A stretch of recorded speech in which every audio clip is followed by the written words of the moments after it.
নবী মুহাম্মদুর রাসূলুল্লাহ সাল্লাল্লাহু আলাইহি ওয়াসাল্লাম বলেছেন, লা ইয়ালিজুন নার রাজুলুন বাকা মিন খাশিয়াতিল্লাহ।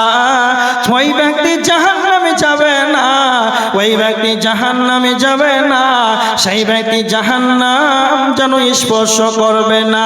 বাকা মিন খাশিয়াতিল্লাহ, যেই ব্যক্তি আল্লাহর ভয়ে কাঁদবে, আল্লাহর ভয়ে চোখের পানি যেন অশ্রু বিসর্জন করবে, একাকী থাকবে, নিরিবিলি জায়গায় থাকবে, তার মানে গভীর রজনীতে উঠে যাবে।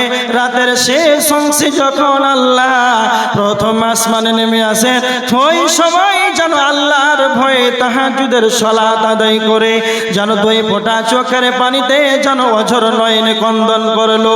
এই দুই ফোঁটা চোখের পানির কতটা মূল্য রয়েছে আল্লাহর নবী বলেছেন, হাত্তা ইয়াউদাল লাবানু ফি দারই, যেমন করে গাভীর বাট থেকে যেমন দুধ দহন করা হয়, যেমন গাভীর বাট থেকে যেমন দুধ দহন করা হয়, ওই দুধটাকে বের করার পর আবার যদি দুধটাকে পুনরায় আবার গাভীর বাটে যদি ঢোকার চেষ্টা করে, এটা যেমন অসম্ভব।